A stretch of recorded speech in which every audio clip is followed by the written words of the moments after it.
हायैनि खारननि थाखाय जानाय लोगोसे दिनै नोंथांमोनहा जों बयबो मिथिगौ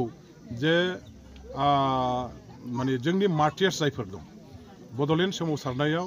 जेसेबां जोंहा जिउ बावलांदों मुंख्लं बिथांमोननो 5 लाख करि एक्स ग्रेसिया होनायनि बाथ्रामोन खिन्थु दिनैसिमबो बे एक्स ग्रेसिया 5 लाख थाखाखौ जोंनि साफ्रोमबो मुंख्लं न'खरा मोननो हानाय जायाखै आसाम गभर्नमेन्टआ जेब्ला आसाम बिधान सभायाव 2017-18नि फाइनान्सियेल बाजेटआव आसुनि मुभमेन्टआव आसाम आन्दलनाव जिउ बावलांनाय शहीदफोरनो 5 लाख करि होनायनि बाथ्रामोन बे बिलखौ जेब्ला बिथांमोना हाउसआव लाबोदोंमोन अब्ला आङो बेवहाय बिपिएफनि सासे एमएलए हिसाबै पार्टिसिपेट खालामनानै आसुनि आसाम आन्दलनाव जिउ बावलांनाय शहीदफोरनो 5 लाख थाखा होनाय लेखायैनो आसामाव जिहेतु बर' आन्दलनाबो आसामनिनो मोनसे गिदिर मोनसे जातीय आन्दलन आरो बे जातीय आन्दलनाव जिउ बावलांनाय जोंनि शहीदफोरनोबो 5 लाख करि होनांगौ होननायाव आसाम गभर्नमेन्टआ बेखौ मानिनानै लादोंमोन आरो बे मथे बिपिएफनि आमोलाव बे 5 लाख एक्स ग्रेसिया थाखाखौ जोंनि मुंख्लं न'खरफोरनो होनो थाखाय बिथांमोनहा आराम्भबो खालामबायमोन आरो गोबाङानो मोनबायमोन खिन्थु बिपिएफ हान्जा जोबनायनि उनाव इउपिपिएल हान्जाया सरकाराव फैनायनि उनाव दिनैसिमबो इउपिपिएल सरकारा जोंनि एक्स ग्रेसिया 5 लाख थाखाखौ मुंख्लं न'खरफोरनो होजोबनो हायैया बे 3 बोसोर बाबेनलांनायनि उनावबो बेखौ मावनो हायैया थारैनो मोनसे फेलें आरो मोनसे लासिंसिं बाथ्रा होनना आं सानो दा बेफोरनि थाखाय दिनै सारा बर' रायजो राजाफ्रा लोगोसे बिटिसि बासि रायजो राजाफ्रा इउपिपिएल सरकारनि फारसे मोनसे बिसास गोमानाया फैदों आरो बे सरकारा बिटिसि ओनसोलबासि जायखिजाया जाति जनगोष्ठीनि खुनु मोनसे दाबि दावा गांनाय उखैनाय बिथांमोननि जातीय समस्याफोरखौ समाधान खालामनो हाया आरो बिटिसिनि सामग्रिक भाबै उन्नतिनि वेलफेयारनिबो जेबो खामानि मावनो हाया होननानै बिटिसिनि रायजो राजाफ्रा गाज्रि मोनबाय आरो बेखायनो दिनै इउपिपिएल हान्जाखौ नागारजोबनानै माने बिपिएफ हान्जायाव दोलो नोगोरै हाबफैनाय जइन जाफैनाय बे थासारिया जागासिनो दं सोर सोलिफु समाव बिटिआर भार्सास बिटिसि एकर्डखौ लानानै आबसुनि दिपेन बर' बिथाङा दावराव देख्रेब नार्जारि बिथांमोनखौ अपेन डिबेटनि थाखाय चेलेन्ज होदोंमोन बेखौनो एक्सेप्ट खालामनानै दिनै बिथांमोना बेयाव बिथांमोननो एक्सेप्टेड लेटारबो हरदोंमोन दा नाथाय इउजि ब्रह्म बिथांमोना दिनैसिम बुंबाय थादों दावराव देख्रेबमोनहा हारिनि सायाव बिफाव गैया बिथांमोना हारिनि दैदेनगिरि नङा नोंथाङाबो मोनसे समाव आबसुनि दैदेनगिरिमोन मा बुंनो सानो थारैनो दिनैनि दिनाव सोरबा नेताया जुदि दावराव देख्रेब नार्जारि बिथांहा हारिनि सायाव जेबो जुदि बिहोमा गैया होननो थांदोंबा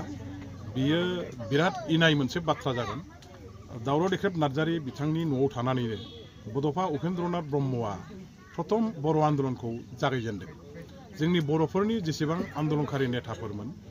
देबोरगावनि दावराव देख्रेब नार्जारिनि न'खराव थानानैनो जोंनि बर' आन्दलनखौ दैदेनबोनाय बे बाथ्राखौ सारा बर' रायजो राजाफ्रा मिथियो दुलाराय बर' फरायसा आफादनि सोमावसारनाय समाव दुलाराय बर' फरायसा आफादनो जेसेबां रांनि गोनांथि जादोंमोन बे समावहाय दावराव देख्रेब नार्जारि बिथाङा जोंनि दुलाराय बर' फरायसा आफादनि ट्रेजारार जानानै जेरैबायदि खस्थ'नि गेजेरजों बिथाङा रांखावरि बुथुमबायनानै आन्दलनखौ दैदेननायाव मदद होबोदोंमोन दैदेनगिरिफ्रा जायनि दारैहाय दिनै सोमावसारनायखौ गोख्रोङै दैदेननो हादोंमोन बे गासैबो बाथ्राखौ दिनैहाय जोंनि सारा बर' रायजो राजाफ्रा बयबो मिथिगौ गतिके दावराव देख्रेब नार्जारिनि सोमावसारजेननायनिफ्राय बिएसि सुक्ति जानायसिम आरो बिएसि सुक्ति जानायनि उनाव बिएसिनि इएम जानानै बिएसिखौ जाफुंसार रोखोमनि मावफुंनो थाखाय सेस्था खालामनाय आरो आन्दलननि गेजेरजों बर' रायजो राजाफोरनि थाखाय जे मोनसे हाबाफारि मावबोनाय बेखौ जों दिनै बयबो जेखि दलाव थालाया मानो जों स्वीकृति होनांगोन बेखौ जों गनायथि होनांगोन मावनायखौ मावदों होननानै जोङो बुंनानै गनायथि होनाया जोंनि धर्म जोंनि कर्तब्य गतिके बर' रायजो राजाफोरनि जे जिनिसखौ दिनैहाय दावराव देख्रेब बिथांमोनहा गावनि जिबनाव माने थैजासे मावबोदोंमोन बा गावनि जिउ थासान्दिसिम मावबोबाय थादोंमोन बे जाथिनि थाखायनो मावनाय गावनि बेक्तिगत मावनाय नङा बेखौ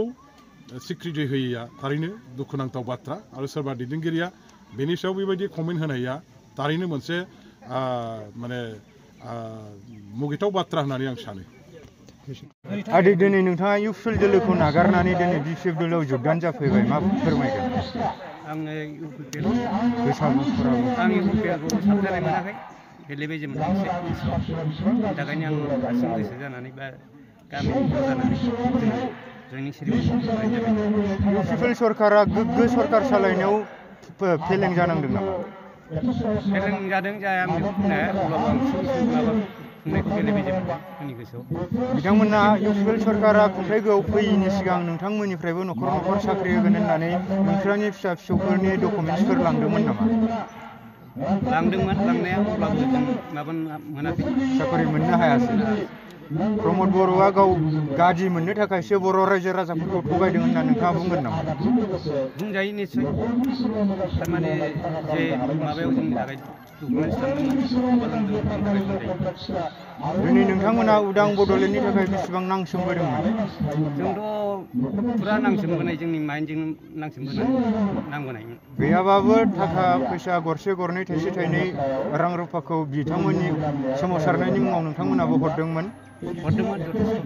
दिनै नोंथाङा बिटिआर रेकर्डनि गेजेरजों मा मोनगोन होनना हास्थायदोंमोन? सानदोंमोन एसे उन्नति जागोन, माबा जागोन होननानै, डेभेलप जागोन होननानै, अब्लाबो डेभेलप जायैनि थाखाय आं बे सेरेमनियाव नोंथाङा दिनै बिपिएफ दलाव जगदान जानानै फैबाय थानाय समाव बिपिएफ दलखौ गोख्रों आरो गोरा खालामनो माबायदि हाबाफारि मावगोन? आं हाबनाय हिसाबै आंबो दोलोफोरागोन, मानसिफोरखौ जगाजग खालामगोन आरो आं जेसेबां हायो एसेबां इउपिपिएल सरकारनिफ्राय जेबो मोनाखैमोन नामा? आंथ' जेबो मोननो हायाखै। आदसा, सरकार थासेयावबो जे सरकारखौ नागारनानै बिपिएफ दलाव जगदान जाफैदों, दैदेनगिरिखौ मोजां मोनदों ना बिपिएफ पार्टिखौ मोजां मोननानै जयेन जादों? आं बिपिएफ गोदोनि मावनायखौ मोजां मोनखादोंमोन, अब्लाबो आं सिगाङाव इउपिपिएलाव जयेन जादोंमोन, दा साबजानाय मोनैखाय आं इयुनावबो सापर्ट खालामलांबाय थागौमोन नामा? आङो जोबजासिम बेहायनो थाबाय थासिगोन।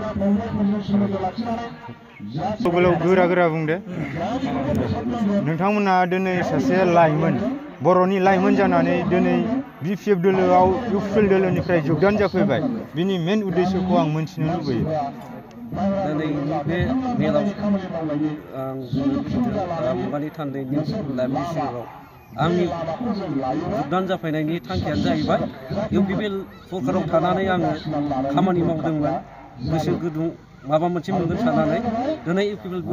सरकारा दिनै 4 बोसोर जाबाय, जोङो जेबो मोनाखै आरो 4 बोसोराव आगान होगासिनो दं।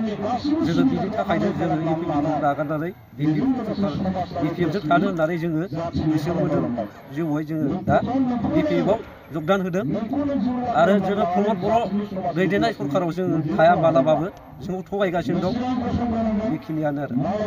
दिनै नोंथाङा मोननो हायासै, गुबुनफोराबो मोननांगौ होनना नोंथाङा सानोमोन, नाथाय बिथांमोनाबो मोननो हायियाव दुखु फोरमायगोन नामा? मुगानि थान्दै निउसनि गेजेरजों आं फोरमायो आरो बेखौनो आं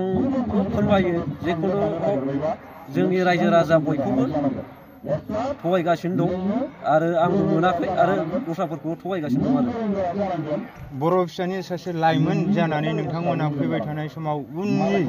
जेनेरेसनखौ जों मोजां दिथा होलांनायजों लोगोसे मोजां मोनसे प्लेटफर्म बा जौसां होलांनांगौनि बेलायाव जों बर' हारिनि लाइमोनफोरा माबायदि खामानि मावनांगोन होनना सानो? आं बयखौबो लैहोर जानानै सापर्ट खालामजानो लुबैयो आरो बहायो, गासिबो उन्दै गिदिर गासिबो बहायो। इउपिपिएल सरकारा नोंथांमोननि सायाव माबाफोर होनो आसा खालामनानै होयैफोर माबाफोर दंमोन नामा? दङ, दंनायाथ' अनेकथा दङमोन, नाथाय बिथांमोना जेबो होनो हायाखै आरो। खोथायावथ' बुंबोबाय थादोंमोन बिथांमोना न'खर न'खर साख्रि होगोन होननानै, बेनि सायाव दिनै इउपिपिएल सरकारनि प्रमद बर' दैदेननाय सरकारा दिनै बिथाङानो होन्दों मिथिं दावथिङाव बयनिबो रायजो राजाफोरनि सिगाङाव आरो दिनै बिथाङा न'खर न'खर साख्रि होगोन होनना बुंदों आरो डकुमेन्टस लांदों, बयनावबो न'खर न'खर ट्रेक्टर थानांगौ होनना बुंदों बिथाङा, नाथाय थगायदों आरो बयखौबो थगायदों, उन्दै गिदिर गासिनो। बेखिनियानो।